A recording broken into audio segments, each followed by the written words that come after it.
अगला कॉन्सेप्ट है आपका accounting period principle. Accounting period principle क्या होता है मैं आपको बता दूं, उससे पहले मैं आपको एक और बात बताना चाहता हूं कि जब हम लोग छोटे थे ना, जब हम लोग स्कूल जाते थे, तो उस टाइम पे ये 3 महीने वाला टेस्ट नहीं होता था जैसे अब होता है 3-3 महीने में टेस्ट, और 3-3 महीने तो छोड़ो, हफ्ते में टेस्ट होता है, ठीक है। 6 महीने वाला टेस्ट नहीं होता था, सीधे होता था फाइनल। सीधे फाइनल खेलते थे हम लोग बीच में कुछ नहीं खेलते थे इसके अलावा, तो सीधे फाइनल एग्जाम देते थे और वहां पे डिसाइड होता था कि फेल हुआ कि पास हुआ। लेकिन अब तो क्या हो गया, 3-3 महीने में टेस्ट हो गया, 6-6 महीने में टेस्ट हो गया, इवन आपको पता है वीकली टेस्ट भी होने लगे स्कूल्स के अंदर। मैं ट्यूशन कोचिंग की बात नहीं कर रहा, मैं तो स्कूलों की बात कर रहा हूं, तो वीकली टेस्ट होने लगे कि हर हफ्ते में आपका टेस्ट होगा। ऐसा क्यों है, ऐसा क्यों है? वीकली टेस्ट से क्या फायदा? आखिर डिमांड तो स्टूडेंट्स या मतलब बच्चे आप लोगों की रहती है कि वीकली टेस्ट लिया जाए या 3 महीने पे टेस्ट लिया जाए, 6 महीने, तभी तो ये आया होगा कॉन्सेप्ट। देखो इसके पीछे क्या मकसद है कि बच्चे को पढ़ाया जा रहा है, लगातार पढ़ाया जा रहा है, लेकिन उसका रिजल्ट कब पता चलेगा? 1 साल बाद। कितना बुरा होगा अगर 1 साल तक वो बच्चा पढ़े ही ना, तो कौन देख रहा है? किसको पता है कि वो पढ़ रहा है कि नहीं पढ़ रहा है? क्योंकि पढ़ना एक ऐसी एबिलिटी है जो इंसान के मेंटल हेल्थ की वजह से होता है, खुद की सूझबूझ की वजह से होता है, आपको कोई जबरदस्ती नहीं पढ़ा सकता है, ठीक है। तो पता कब चलेगा? माँ बाप को सबसे ज्यादा इंटरेस्टेड आप में कौन होता है?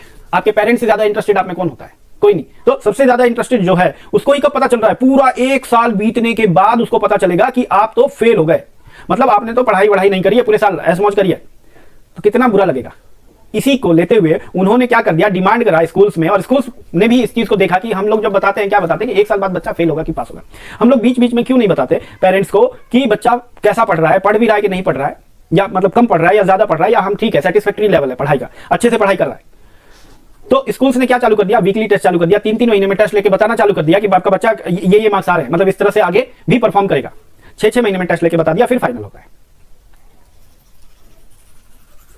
इसी तरह से ये तो बात थी स्कूलों के टेस्ट की और उसके रिजल्ट की, ठीक है। लेकिन बिजनेस में भी क्या होता है, बिजनेस में भी रिजल्ट की बात होती है। हम रिजल्ट की बात करते हैं कि हमारा जो रिजल्ट है, मतलब प्रॉफिट या नुकसान, लॉस कितना हुआ है, ये कब पता चलेगा? क्या ये 10 साल बाद पता चलेगा या 20 साल बाद पता चलेगा? जब मेरा बिजनेस डूब चुका होगा तब पता चलेगा क्या ये सही है? बिल्कुल नहीं। आपको ये इसको भी आपको तोड़ना पड़ेगा। तो पहले क्या किया, कुछ लोगों ने क्या बोला कि जो रिजल्ट है वो हम एक साल में नापेंगे, मतलब कितना फायदा हुआ इस बिजनेस को करने की वजह से या कितना नुकसान हुआ, ये हम आपको कब बताएंगे? ये 1 साल के बाद बताएंगे। वही पुराना तरीका, एक साल में पता चलेगा। मान लो 1 साल में पता चला कि जो मैंने काम किया था वो तो डूब गया, मेरे को तो नुकसान हो गया, बहुत तगड़ा नुकसान हो गया, क्या कर पाऊंगा मैं? उस टाइम पे कुछ नहीं कर पाऊंगा, बिजनेस बंद करना पड़ेगा। तो फिर और इसके ऊपर रिसर्च हुई, पता चला कि हम क्यों ना हम अगर बीच में रिजल्ट बता दे कि प्रॉफिट हुआ कि नुकसान हुआ, तो हम इस बिजनेस को संभाल सकते हैं। मतलब 6-6 महीने में इसका इंटरवल तय हो गया। इंटरवल मतलब इस पीरियड पे 6-6 महीने में हम बताएंगे बिजनेस के मालिक को, हम अकाउंटेंट है तो हम बताएंगे बिजनेस के मालिक को कि ये जो बिजनेस किया जा रहा है उसमें उसको कितना फायदा हो रहा है या कितना नुकसान हो रहा है, ताकि वो समझ जाए, ताकि वो अपना मतलब प्रैक्टिस चेंज कर ले, पॉलिसी चेंज कर ले अपने इसकी बिजनेस की। फिर 6 महीना भी देखा जाए तो बहुत लंबा पीरियड है। फिर आया कि नहीं 6 महीना नहीं, इससे भी पहले तय करो। देखो जब आप बिजनेस करोगे तब आपको इसकी इंपॉर्टेंस पता चलेगी। अभी तो ऐसा लग रहा है कि प्रॉफिट या लॉस ही तो जानने वाली बात है, लेकिन ये बहुत बड़ी बात होती है। जब आपका खुद का पैसा लगा होता है ना, तब आपको इवन छोड़ो 3 महीने, हर महीने जानने की वो रहती है कि आपको कितना नुकसान हो रहा है, कितना प्रॉफिट हो रहा है। तो फिर एक बीच का टाइम निकाला कि हम 6 महीने का पीरियड का नहीं वेट करेंगे, हम 3-3 महीने में रिजल्ट पब्लिश करेंगे, रिजल्ट बताएंगे मालिक को कि ये आपका नुकसान हो गया है या ये फायदा हो गया है, ताकि वो अगले 3 महीने के लिए तैयार हो जाए, ठीक कर दे अपने रिजल्ट को, नुकसान से प्रॉफिट में चला जाए। तो ये क्या कहलाया, ये इंटरवल है, मूवी वाला इंटरवल नहीं है, ये बिजनेस का इंटरवल है। यहां पे बताते हैं कि आपको फायदा होगा, कितना फायदा हुआ या कितना नुकसान हुआ, ताकि आने वाले पीरियड के लिए बिजनेसमैन क्या हो जाए, संभल जाए। तो ये कैसे, ये बहुत रिसर्च करने के बाद पता चला होगा ना, बहुत प्रैक्टिस करने के बाद पता चला होगा।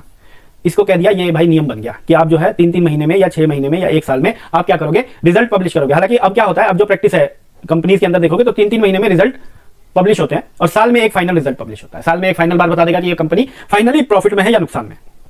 पढ़ लो इसको, यही कहता है कि बिजनेस का जो रिजल्ट है वो एक इंटरवल के बाद बता देना चाहिए। ऐसा नहीं है कि उसको चलाए रखना चाहिए, जब कंपनी डूब जाए तब बताना चाहिए कि लाला जी आपका तो हो गया बेड़ा गर्क, आप बंद करके निकल लो।